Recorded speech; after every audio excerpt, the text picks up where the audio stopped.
Hi, welcome to Sue Maree P. My name's Sue and I love experimenting with spelt flour, and today I'm going to share with you a Japanese style or Asian style milk bread, and I've made it with oat milk.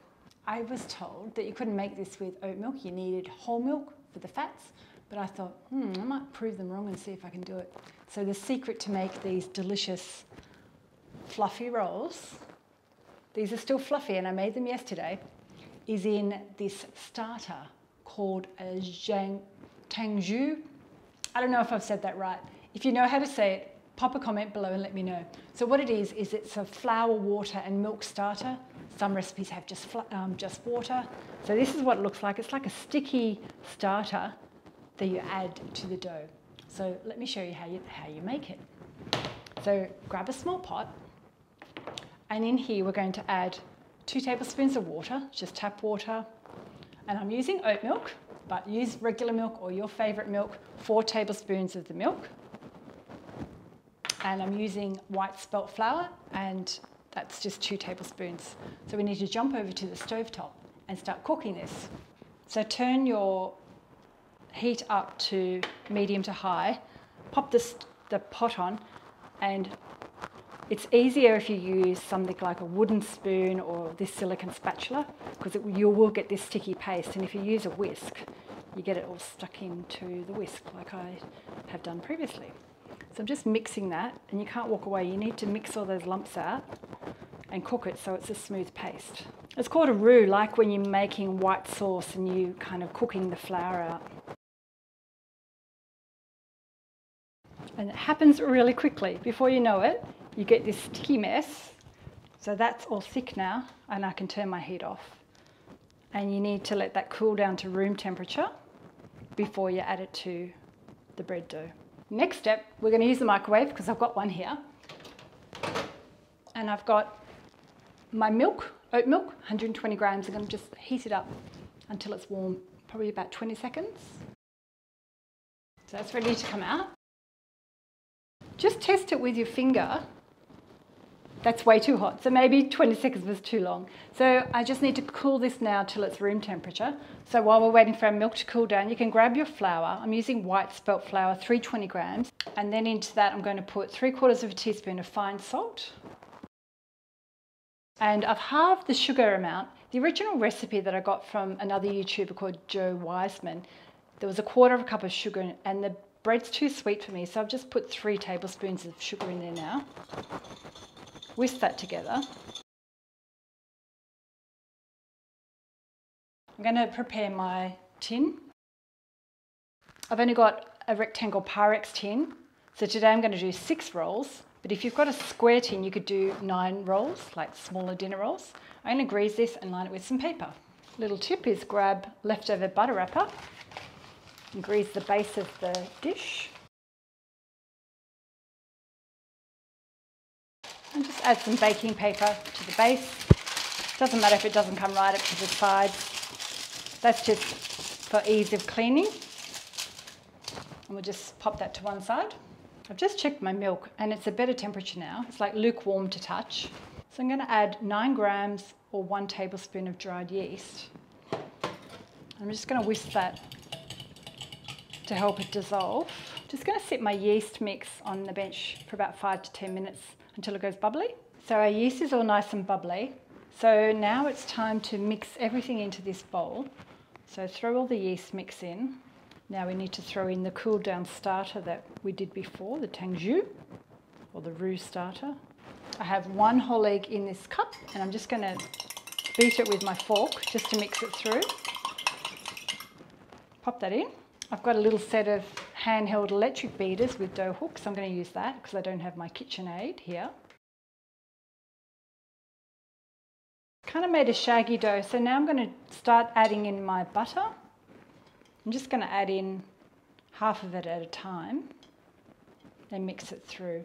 I just can't use these beaters as long as my KitchenAid, so I might have to do the last part with my hand.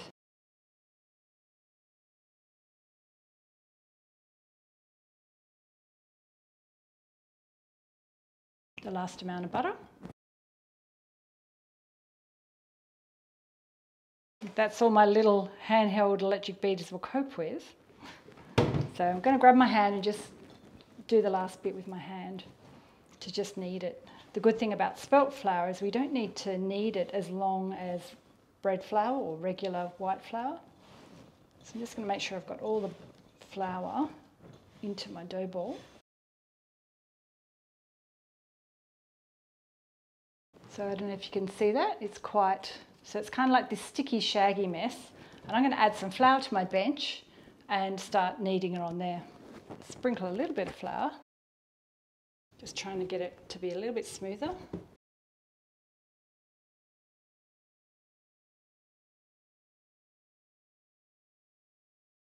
Pop the flour back there. And now I'm going to flip this bowl upside down, and now we need to let it proof about 45 to 60 minutes. It's quite warm here at the moment, so it's only taking about 45 minutes, but if you're in a colder climate or it's winter where you are, it might take a little bit over 60 minutes. So we'll come back when it's doubled in size. So we're back with our dough, and it's doubled in size. To just remove the bowl, grab some flour, and sprinkle a little bit of flour on top of the dough. We need to grab some flour onto this bench. I'm just going to knock some of the air out slightly. Grab a dough scraper like that. And I need to divide it into 6. We're going to do kind of more like larger dinner burger rolls.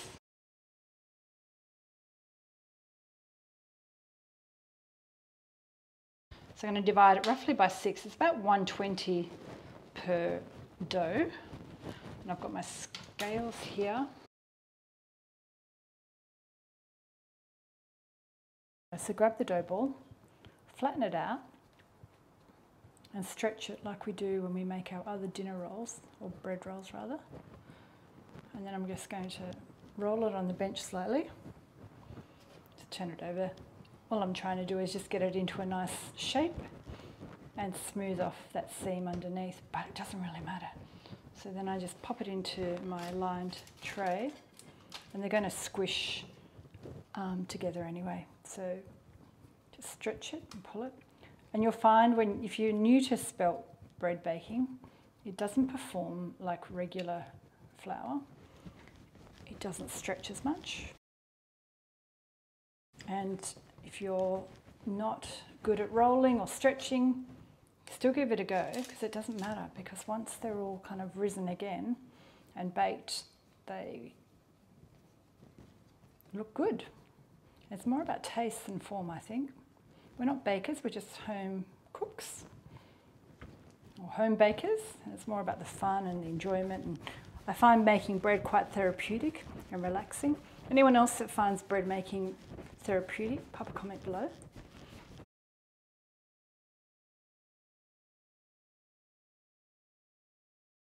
If you're new here today, consider subscribing. All you need is to have a Google account, hit the bell, and then you get notified when I have a new video. I'm going to bring my timing forward to release it at 6 p.m. European time on Thursdays and Saturdays. And apart from bread making, I like doing cakes with spelt flour. I like experimenting with buckwheat flour. I like doing gluten-free ideas. Easy bake kind of Australian favourite slices and cookies. And if there's anything that you want to see, just send me a little message in the comments below and I'll see what I can do.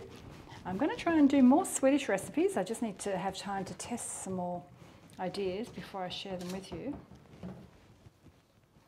Stretch this last one out. I'm enjoying my stainless steel bench in this temporary kitchen. It's quite good for bread making. Okay, the little balls are happy. I like to do the egg wash now. So I've got 1 egg beaten in here with a little bit of oat milk, and I've just brushed them over. This will make the rolls nice and brown. I've got some plastic with some oil there. I'm just covering it with that.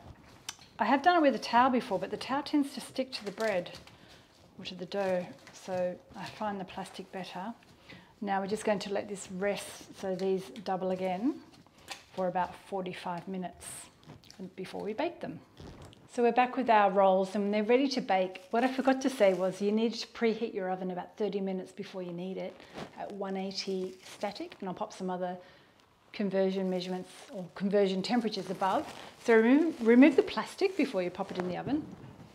Now we're going to bake this in our warm oven for about 20 to 25 minutes, maybe 28 minutes depending on your oven. This oven runs a little bit hot.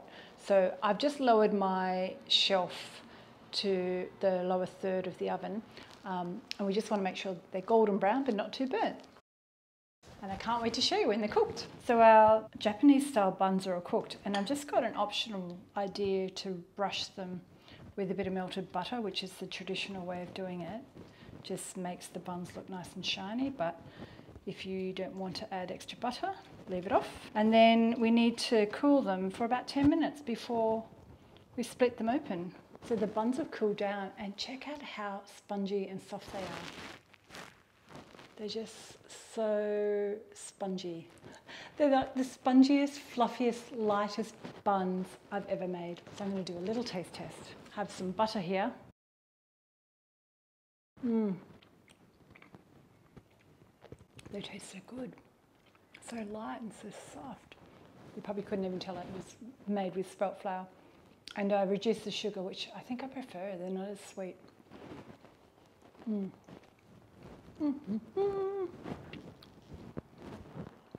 If you've liked my Japanese style buns today, hit thumbs up.